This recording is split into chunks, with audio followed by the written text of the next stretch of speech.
Bonjour à toutes et à tous, et bienvenue. Nous nous retrouvons encore une fois dans les archives interdites. Aujourd'hui, nous ouvrons un dossier particulièrement ancien et poussiéreux. Un dossier qui murmure des récits de courage, de magie et de trahison. Nous allons parler de Jason les Argonautes. Ce mythe est profondément ancien. Il nous vient des rivages ensoleillés de la Grèce antique. C'est un récit débordant d'aventures spectaculaires. Mais comme toutes les grandes histoires, il recèle aussi de nombreuses significations cachées et d'idées profondes. Un jeune homme, déplacé et privé de son droit d'aînesse, se tient devant un roi corrompu. Ce jeune homme, c'est Jason. C'est un héros, bien qu'il ne connaisse pas encore toute l'étendue de sa destinée. Il est le fils légitime d'un roi, mais il ne possède pas le trône qui lui est dû. Son oncle traître, Pélias, a usurpé le pouvoir, jetant une ombre sur le royaume d'Iolcos. Jason, déterminé à récupérer ce qui lui revient de droit, affronte Pélias. Le roi rusé, y voyant à la fois une menace, une opportunité, confie à Jason une tâche impossible, une quête conçue pour le mener à sa perte et assurer son règne. La tâche est légendaire, une entreprise folle de la plus haute importance. Jason doit se rendre aux confins du monde connu et récupérer la toison d'or. Ce n'est pas un trésor ordinaire, symbole de pouvoir immense et d'autorité divine. Suspendu dans un bosquet consacré, dans la lointaine Colchide, le roi Éétès la garde jalousement, protégé par des gardiens insomnes et une magie puissante. Plus qu'une récupération, c'est un défi au tissu même du monde. Jason, maintenant accablé par cette quête monumentale, ne désespère pas. Il comprend qu'un voyage d'une telle ampleur ne peut être entrepris seul. Il a besoin d'un vaisseau et d'un équipage. Avec l'aide secrète d'Héra, un maître charpentier nommé Argus conçoit et bâtit l'Argo, incrustant dans la proue un bois sacré qui parle et prophétise. Jason lance un appel à travers la Grèce. Les plus braves, les plus forts, les plus habiles. Une assemblée éblouissante se réunit. Héraclès, Castor, Pollux, Orphée. Une Grèce unifiée à bord. Force, sagesse, vitesse et parenté divine s'unissent en fraternité. Leur départ est un grand spectacle. L'Argo, 50 héros, voile au vent, des pionniers vers le monde des mythes. Destination, la Colchide.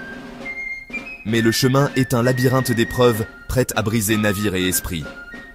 Sur Lemnos, île de femmes ayant tué leur mari dans une folie divine, les Argonautes séjournent. Premier avertissement que les menaces ne sont pas toutes monstrueuses. Ils affrontent les terrifiantes harpies qui tourmentent le prophète aveugle Phiné, le laissant en famine perpétuelle. Les fils du vent du Nord les chassent. Phiné, reconnaissant, les avertit d'un grand danger et leur donne la clé pour le surmonter. Les Symplegades, deux falaises claquant sans cesse, écrasent les navires. Jason lâche une colombe, le signal. Les Argonautes rament de toute leur force, tandis qu'Orphée les inspire et qu'Héra les bénit. L'Argo fonce, l'arrière est brisé, mais ils franchissent la porte de l'inconnu. Les rochers se figent à jamais. Ce n'est pas seulement la force brute, mais le timing, la ruse et un peu de foi. La victoire a un prix. L'équipage a prouvé sa valeur, a affronté la mort et perdu des compagnons, mais poursuit, plus déterminé encore. Après de nombreuses semaines supplémentaires en mer, naviguant le long des côtes étranges de la mer Noire, l'Argo arrive enfin au royaume de Colchide. Jason expose son objectif. Au nom de Pélias, demander la toison d'or. Le roi n'a aucune intention de céder ce trésor sacré. Le défi du roi est un spectacle de cruauté et de magie. Première épreuve, atteler les taureaux de bronze. Ensuite, labourer un vaste champ dédié à Arès. Puis, semer des dents de dragon. Une armée naît, les Spartois, à vaincre avant le coucher du soleil. Ces tâches dépassent un mortel, et Éétès jubile. Héra conspire avec Aphrodite. Elles choisissent Médée, prêtresse d'Hécate. Frappée par Eros, elle est captivée par Jason, déchirée entre loyauté et passion, aux conséquences dévastatrices. Médée trahit père et patrie pour l'étranger, à condition qu'il l'épouse et la protège. Jason accepte par vœu sacré. Elle lui donne une pommade, le rendant invulnérable au feu et prodigieusement fort pour une journée, plus des conseils cruciaux. Quand les Spartois surgiront, ne pas combattre. Lancer une pierre au milieu, qu'ils s'entre-détruisent. Suivant Médée, Jason approche sans crainte, soumet les bêtes et laboure le champ d'Arès. Les Spartes, confus, s'entre-détruisent. Jason a réussi les tâches impossibles. Éétès, furieux, soupçonne sa fille, mais refuse surtout d'honorer sa parole. Il complote pour tuer Jason et ses hommes cette nuit-là. Médée pressant la trahison, ils doivent agir sans délai. Médée conduit Jason au bosquet où pend la toison, lieu silencieux et sombre. Un dragon insomnieux, d'une puissance immense, veille. L'épée de Jason serait vaine. La magie de Médée, un somnifère et un chant hypnotique font plier le gardien. Jason grimpe, s'empare de la toison. Il en ressent l'autorité divine. Il regagne l'Argo et prennent la mer, juste quand l'alarme retentit. Et Tess lance sa flotte, vengeance implacable. Pour ralentir la poursuite, Médée commet l'impensable, assurant l'évasion au prix d'un crime indélébile. Vous savez, c'est un moment obsédant qui change tout. L'histoire de Jason est une tapisserie d'aventures et de symboles cachés.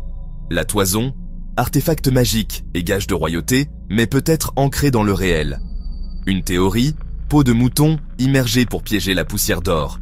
Des toisons d'or séchant au soleil. Le voyage symboliserait l'expansion grecque et l'ouverture de routes commerciales au 8e siècle avec Athènes, monstres et épreuves comme métaphore de périls nautiques et rencontres hostiles. La quête peut être un voyage initiatique, la toison comme sagesse divine. Jason gagne plus qu'un royaume, une transformation.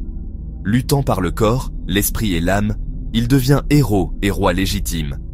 Le mythe allégorise la découverte de soi et la poursuite d'un but supérieur. Eh bien, c'est, une histoire qui fonctionne à plusieurs niveaux. Si Jason est le héros éponyme, Médée est la figure la plus complexe et fascinante. Elle incarne puissance et contradiction, le pouvoir de l'intellect, de la magie et du savoir interdit. L'autre, étrangère, femme, sorcière, sagesse essentielle et crainte. De retour, elle a tout sacrifié. Jason l'a trahi pour un avantage politique. Sa fureur légitime se mue en vengeance. La nouvelle épouse périt, et, ultime horreur, leurs enfants aussi. Monstre pour les anciens, figure lue aujourd'hui avec empathie. Femme lésée, broyée par la société patriarcale. Elle questionne justice, vengeance et place des femmes, refusant la binarité héros, si vilain.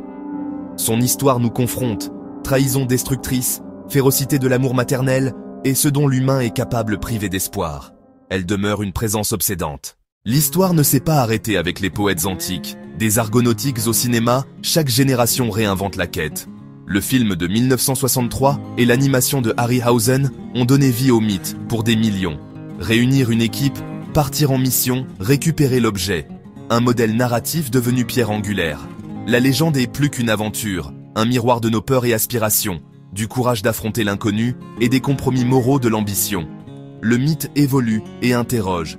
Qui est le véritable héros? Qui paie le prix du succès? Et pourquoi ces questions résonnent-elles encore aujourd'hui? Vous étiez dans les archives interdites. Si cette plongée vous a plu, likez la vidéo et abonnez-vous pour d'autres mystères du monde antique. Activez la cloche pour ne rien manquer et dites-nous en commentaire quelle légende voulons-nous déchiffrer la prochaine fois.